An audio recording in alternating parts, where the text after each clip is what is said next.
Walaupun baru sahaja mencapai kemerdekaan selama 3 tahun, Tunku Abdul Rahman Putra Al-Haj menyambung irama sejarah diplomasi antarabangsa dengan mengumumkan suatu gagasan baru di antara Persekutuan Tanah Melayu dengan British Borneo, iaitu Sabah, Brunei dan Sarawak pada 27 Mei 1961. Gagasan ini mulanya dikenali sebagai Melayu Raya dan kemudiannya menjadi Malaysia.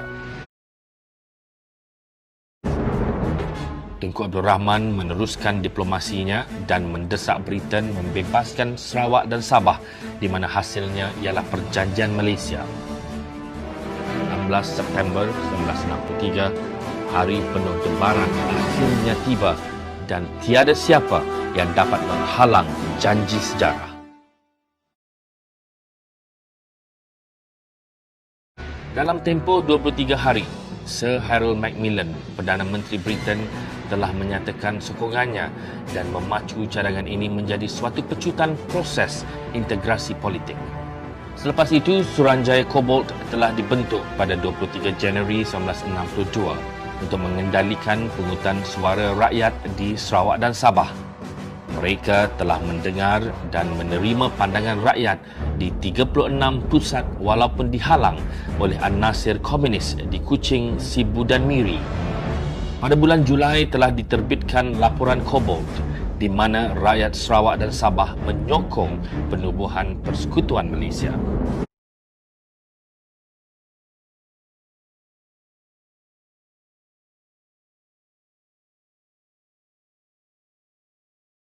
Nombor 3.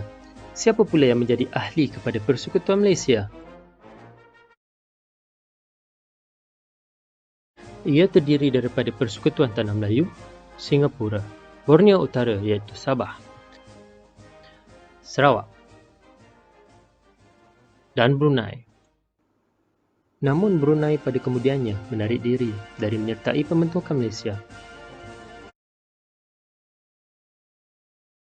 Idea bagi penggabungan 5 negara ini bagi membentuk sebuah negara persekutuan diketengahkan oleh bapa kemerdekaan kita, Tunku Abdul Rahman Putra Al-Haj, semasa beliau berucap pada Majlis Persatuan Wartawan Luar Asia Tenggara di Singapura pada 27 Mei 1961. Kenapa beliau mencadangkan idea pembentukan Malaysia ini? Sebab yang paling utama ialah keselamatan. Pada ketika itu, fahaman komunis meningkat dan semakin kuat menular dan merebak ke Vietnam, Tanah Melayu, Sarawak dan fahaman itu semakin terarah ke Singapura. Tindakan melampau dan ganas pihak komunis di Tanah Melayu amat menggusarkan semua pihak, terutamanya Tunku Abdul Rahman sendiri. Dengan usaha penubuhan Malaysia ini, harapan rakyat agar penularan fahaman komunis ini dapat ditekan, terutamanya di Singapura. Sebab kedua ialah bagi memajukan sosioekonomi. Pembentukan Persekutuan Malaysia membolehkan ahli-ahli di dalam gabungannya mengadakan kerjasama ekonomi dan perdagangan untuk mendapatkan keuntungan bersama.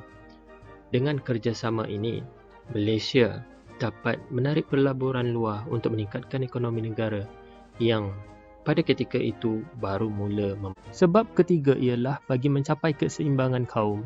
Pada ketika Persekutuan Tanah Melayu diwujudkan, komposisi rakyat berdasarkan kaum adalah tidak seimbang, di mana golongan Melayu dan Bumiputera ramai di kawasan luar bandar dan pedalaman, manakala golongan Cina banyak di bandar-bandar dan kaum India banyak mendiami kawasan estet dan perladangan. Dengan penyertaan Sabah, Sarawak, Singapura dan Brunei dalam membentuk Persekutuan Malaysia, komposisi kaum ini dapat diseimbangkan.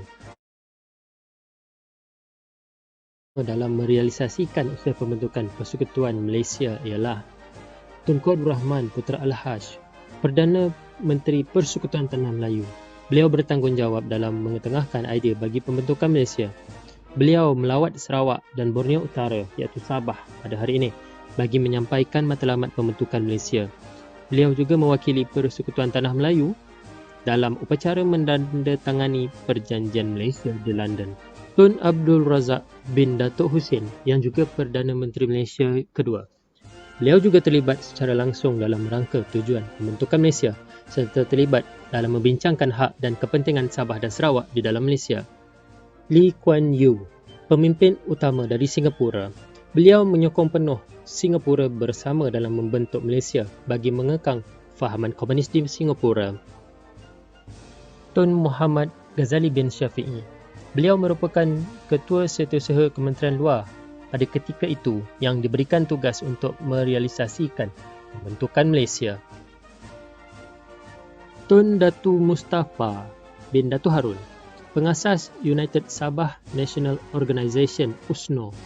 Beliau menjadi Yang di-Pertua Sabah yang pertama. Tun Muhammad Fuad Stephens, pengasas UNCO. Beliau dilantik sebagai Ketua Menteri Sabah yang pertama selepas pembentukan Malaysia.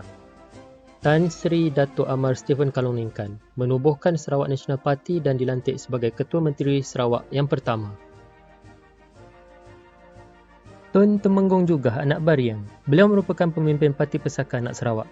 Beliau memainkan peranan yang besar dalam mendapatkan sokongan penduduk Bumiputera Sarawak bagi membentuk Malaysia. Beliau kemudian dilantik sebagai Menteri Hal Ehwal Sarawak selepas pembentukan Malaysia.